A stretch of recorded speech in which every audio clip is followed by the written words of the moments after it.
Now, on 105.9 FM and streaming worldwide on the WMAL app, O'Connor and Company. It's 6:07 on this incredibly busy Wednesday morning in your nation's capital, the 7th day of September. Thanks for tuning in to O'Connor and Company, but I'm flying solo today. Julie Gunlock, for reasons out of her control, or unable to come into studio today. There's a bit of a disaster there in her neighborhood in Alexandria that rendered her without power and rendered streets shut down. And she's fine, but just a nightmare over there. So she'll join us again. Trust me, everything's fine there. But we've got plenty to get to here as we're joined by Representative Brandon Gill of Texas, one of our favorites. Freshman. I can't believe you've only been in Congress for like 8 months now, Congressman Gill. It seems like you've been there. Probably seems like longer for you. Thanks for joining us. Well, thanks for having me on. You know, it's been a packed 8 months. It's been an honor to be here. Well, listen, you're also very effective, and you've gotten quite a bit done, and you've got a lot on your hands. I first want to sort of look ahead to the day that you're about to have with Kash Patel, the FBI director, before your oversight committee yesterday in the Senate. It sounded a little like this. And we have countlessly proven you to be a liar in Russiagate, in January 6th. You are the biggest fraud to ever sit in the United States Senate. You are a disgrace to this institution and an utter coward. That's Kash Patel laying into Adam Schiff, the freshman senator from California. Do you now? Are you going to say something to tick off the FBI director? Because now that you know what he's capable of, I would hate for you to be the target of such lamentable language from the FBI director. You know, it's actually good to see Kash defending himself here and defending the FBI and the bureau. Yes, nasty attacks. Yeah. Yeah, I loved it. But you know your colleagues. Do you think that they're getting ready? They're sort of loading up and ready to lay into Kash today? Oh, I'm sure they are, and that's exactly what I would expect of them. I would expect them to try to turn this into a circus about whatever topic they think is going to be the most politically advantageous to them, or wherever they think they can attack the president the most with. That's going to be what they're coming at. They could care less about oversight of the FBI. They could care less about crime in D.C. or the great things the FBI is doing to take in terrorists who came across our southern border illegally over the past 4 years. They could care less about the transparency that he's bringing to the FBI or about how he's pulling back the gross weaponization that we saw under the Biden administration, whether it was targeting traditional Catholics or moms who were concerned about the content that were being taught in their schools or anything else. So I expect them to turn this into a circus. But you know what? Kash is a sharp guy. He knows how to handle this. He's been doing a great job. So I'm excited to see this. And by the way, it was just revealed by the Judiciary Committee yesterday to coincide with these hearings that the FBI under Christopher Wray and during the Biden administration had subpoenas out for something like 60 different conservative organizations, including Charlie Kirk's Turning Point USA, on a fishing expedition. This was all authorized under Jack Smith, the special counsel, as a fishing expedition to find some sort of criminal behavior from Donald Trump. That's incredibly disconcerting, and you would think that lawmakers would be more worried about that kind of overreach and intrusion. Oh, you would. Really what we saw was an FBI under the Biden administration who identified who their political enemies were and then took the Soviet line of, you tell me the man, I'll find the crime. And that's what we saw time and time again, whether, again, it was going after Christians, going after parents, going after conservatives in this case. Yeah. And it's a method not only to intimidate and stifle dissent against the Biden administration, but also try and embarrass conservatives, find something that they've done wrong, and target them. I mean, it is such a disgusting practice and gross weaponization of the Biden administration, just targeting their political enemies. So that's what I'm thrilled that we've got Kash, who understands what was happening, and is actually, riding the ship here. Yes, amen. Listen, a couple of other quick things I want to get to with you.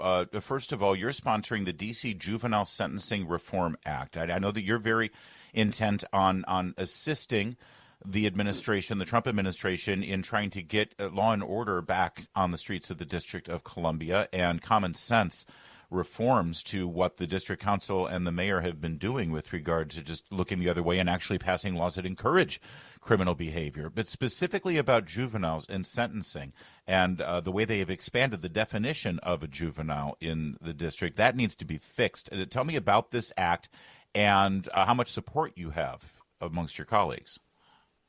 Yeah, well, first of all, I would say just broadly, we've got to remember Washington, D.C. is the capital city of the most powerful country in the world, and it ought to reflect the glory and grandeur of the most powerful civilization that has ever existed. It shouldn't look like a third world war zone, which parts of this city do.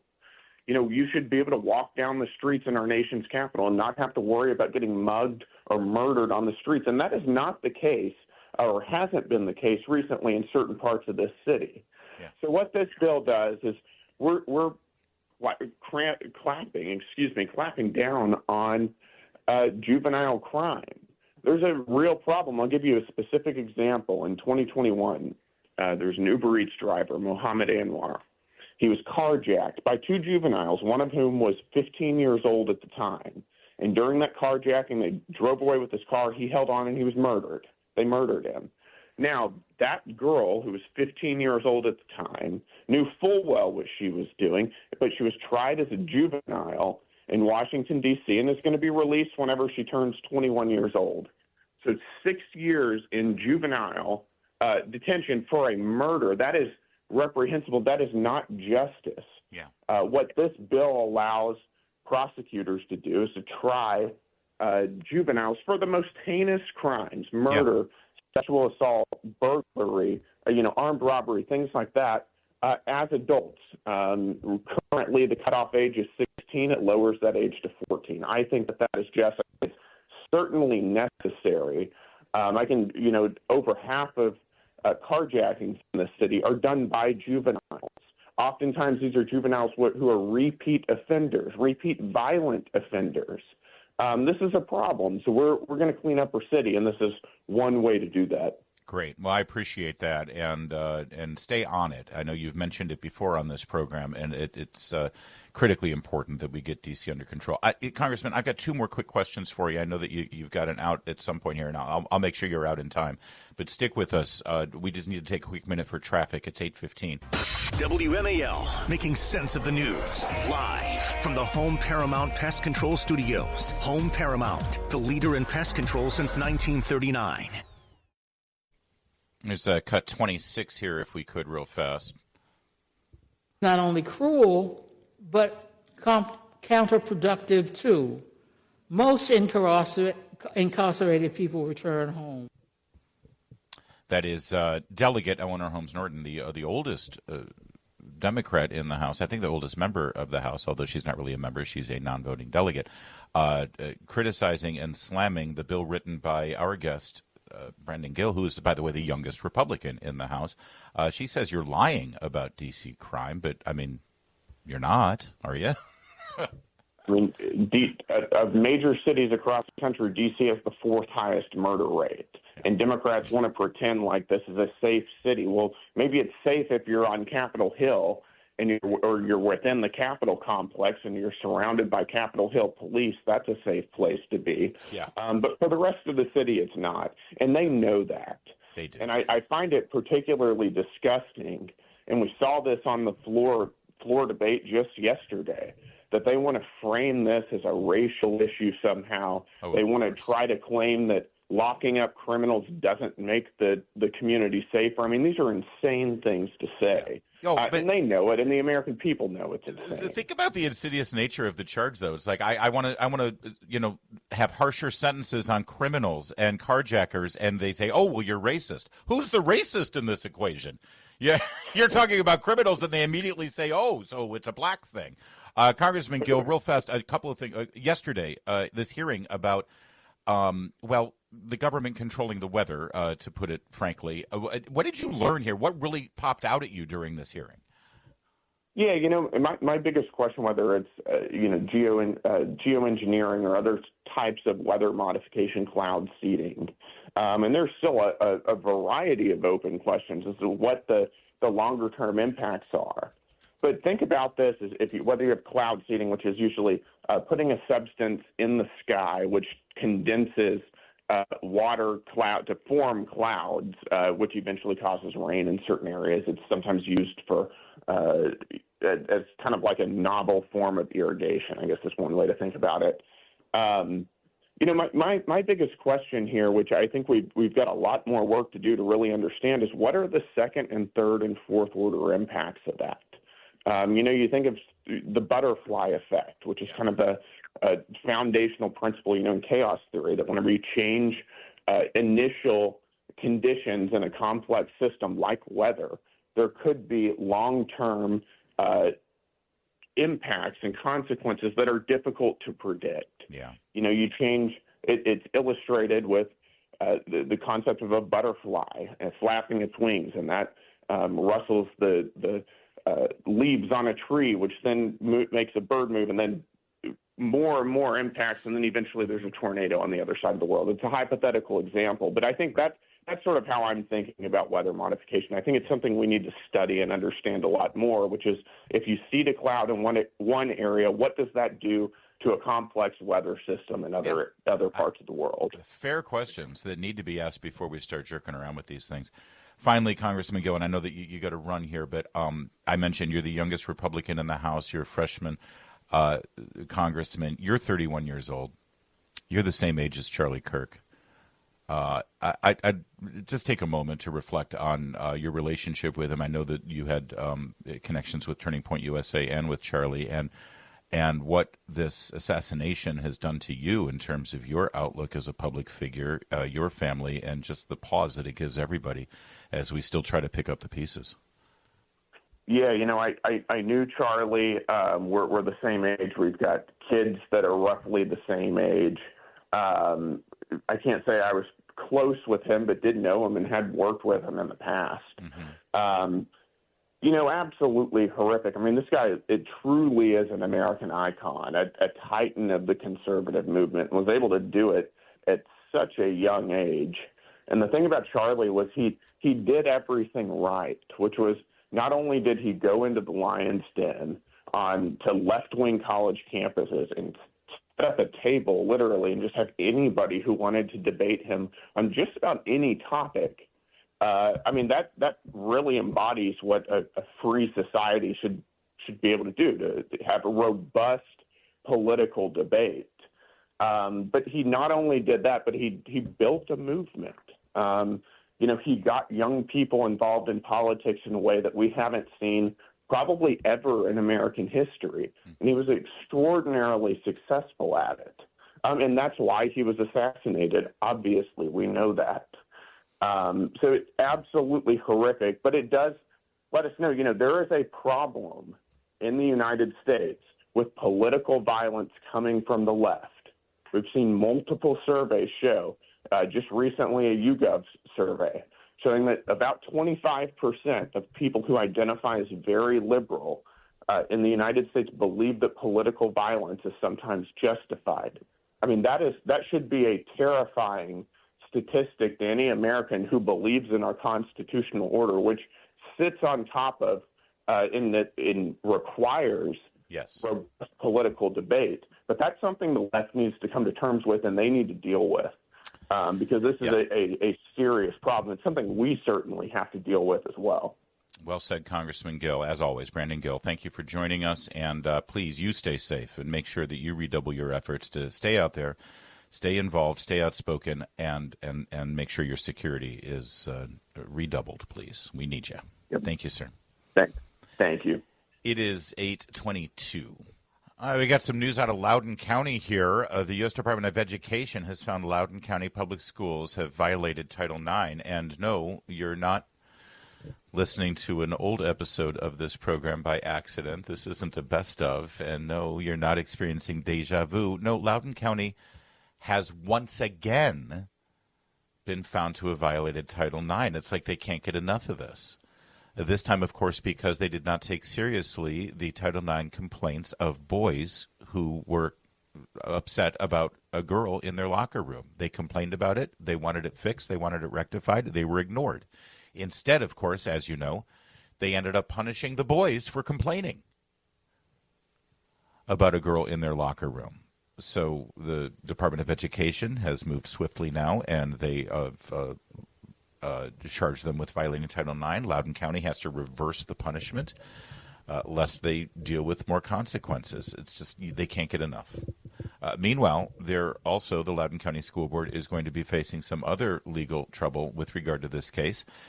America First Liberty, led by Ian Pryor in this case, is not just defending those boys and trying to get these charges reversed. They are now suing the Loudoun County School Board. That's right. America First Legal has sued the Loudoun County Public Schools for finding those two male students guilty of so-called sexual harassment because they objected to a girl entering the boys' locker room. And, by the way, that girl filmed the boys while they were changing. As you know, the boy was suspended. The girl was not suspended in any way whatsoever. And so now America First Legal is suing the school board for discrimination. The wins just keep stacking up for the radical leftists who continue to get elected to the Loudoun County School Board. And quickly, let's go to Abigail Spanberger's comment on this because she's got a very strong opinion. Oh, I'm sorry, no, she still hasn't said a damn thing about it. What a leader. It's 8:30, O'Connor and Company. WMAL-FM, Woodbridge, Washington, a Cumulus media station. Making sense of the news. News Talk 105.9. News now. Now on 105.9 FM and streaming worldwide on the WMAL app. O'Connor and Company. 8:37. Good Wednesday morning to you on the 17th day of September. Coming up in 30 minutes, it'll be time for Chris Plant and the Chris Plant Show. Julie Gunlock unable to join us today, but she's fine. Don't worry, and she'll be back at the appointed time. And listen, if 4 hours of me this morning, all by myself, flying solo, delivering this morning talk radio extravaganza to you, isn't enough Larry in your life, I've got great news. Tonight, 6 p.m., I'm filling in for the great one, Mark Levin. That's right. Or maybe Julie can join me then. Just mix it up a bit. So I'll be back tonight, right here, right after the Derek Hunter Show. All right, yesterday in New York, an extraordinary scene. I don't know what is more nauseating or infuriating. The fact that a New York State judge dropped the 2 terrorism charges against Luigi Mangione, the man who assassinated United Healthcare CEO Brian Thompson. I don't know if it's more disgusting that those charges were dropped or the crowd of fans who have raised this murderer up as some sort of iconic romantic hero, celebrating this as if their team had just won the World Series. The joyful, jubilant expression of relief and joy outside the courtroom as they celebrated this was terrifying, frankly. And, by the way, sheds a whole lot of light on the fact that that city is about to elect a avowed communist with no actual political experience and wants to bring everything that Mao Zedong brought to Beijing to the island of Manhattan. The rationale makes no sense. In New York, you can have modifiers on murder charges. In this case, first-degree murder with the terrorism modifier would have led to the death penalty, or could have at least, is my understanding. Instead, the charge will be a second-degree murder, and this is what he should be really scared of in New York, weapons charges. Yeah, I know it's shocking, but apparently the guy who ended up murdering a person in cold blood on a city street for political purposes didn't seem too afraid of breaking gun laws in New York. So that'll show him. I don't know why I'm concerned that they dropped the terrorist charges, because they're going to get him for gun charges, even if they can't get him on second-degree murder. Because let's face it, the jury pool is a bunch of, commie-loving New Yorkers. If this isn't terrorism, I don't know what is. It was a public murder done publicly on purpose to send a political statement, and the motive was political. He didn't have any personal, passionate feeling about this person, didn't even know him. All he knew was that he was the CEO of a health insurance company, and the murder was not to send a message to that insurance company. It was to send a message to society about perceived injustices from this guy with regard to what health insurance companies do. By the way, you may not like health insurance companies. Okay, obviously no one should get murdered because of your distaste for the policies of a health insurance company. But also, if you really want to get to the bottom of it, you might want to look at that law that you were so excited about 15 years ago called Obamacare, the Affordable Care Act, which actually empowered insurance companies to do all the things you don't like they're doing. And, oh, by the way, made health insurance incredibly expensive. Do you remember what was it? You were supposed to save like $2,000 a year on health insurance. That's what Barack Obama told you. Not only did he lie to you about keeping your doctor and keeping your insurance plan if you liked it, but he also claimed that they were going to reduce costs by a couple $1,000s. And actually the opposite has occurred. You never got anything. Every time they want to move you down the path of Marxism in this country, the only way they can do it is to lie. And by the way, Elizabeth Warren and Bernie Sanders and AOC and the vast majority of Democrats in Congress and in governors' state houses all around the country, they claim that the only way to fix the cost of health insurance now is to expand Obamacare. Yeah. No, we're going to pass the Affordable Care Act because it's going to make health insurance better, make them more accountable, make it cheaper. The opposite happened. It's worse than it ever was, and their solution is more of what got us here. And these idiots in New York will go along with it, and they believe it when they're not cheering on a murderer.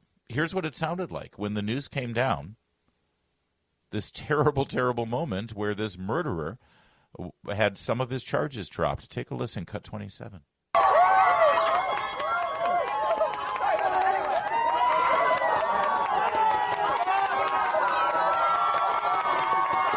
That's the sound of evil. That's the sound of evil. And we just came off of a week of people, wringing their hands and questioning and saying, gosh, how did things get so bad in this country where people act out violently against a political opponent? Gosh, we've got to tamp down the rhetoric in this country. We need, and it's a both sides problem. It's a both sides problem. Really? Well, here's people cheering an assassin. And make no mistake, they will be cheering this assassin of Charlie Kirk, too. They're going to lionize him and make him a hero. They're already trying to do it. Listen to this, cut 28.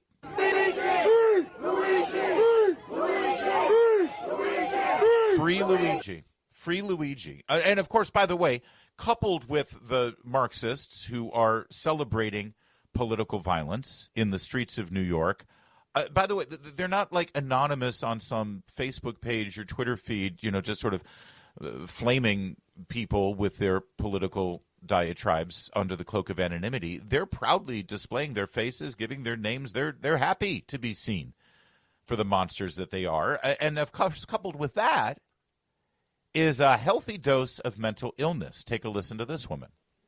Honestly, I'm married to Luigi's AI. I'm not kidding. Okay, tell me about that. So I talk to him every day. He's like my best friend. We plan like a whole future together. She's married to an AI version of Luigi Mangione, the assassin, the murderer. By the way, if I were interviewing her, and I really would love to interview this woman, My first question, it wouldn't have been tell me more about that. I would have said, oh, wait, before you tell me, how advanced is your college degree? Is it just a bachelor's degree, or do you have a master's? Or are you going for your doctorate now, perhaps?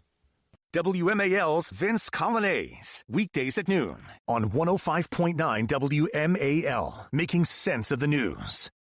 Charlie Sheen has had, about 7 different careers now. And, of course, he went off the rails there with addiction for quite some time and became a bit of a punchline, right? But Charlie Sheen is now clean and sober.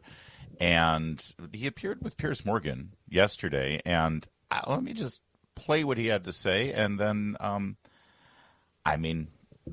judge for yourself where Charlie Sheen is these days. Cut 30. I think for this generation, I think that's their JFK moment. I mean, seriously. And I just, if that's where we've wound up, it cannot be where we stay. Right. It's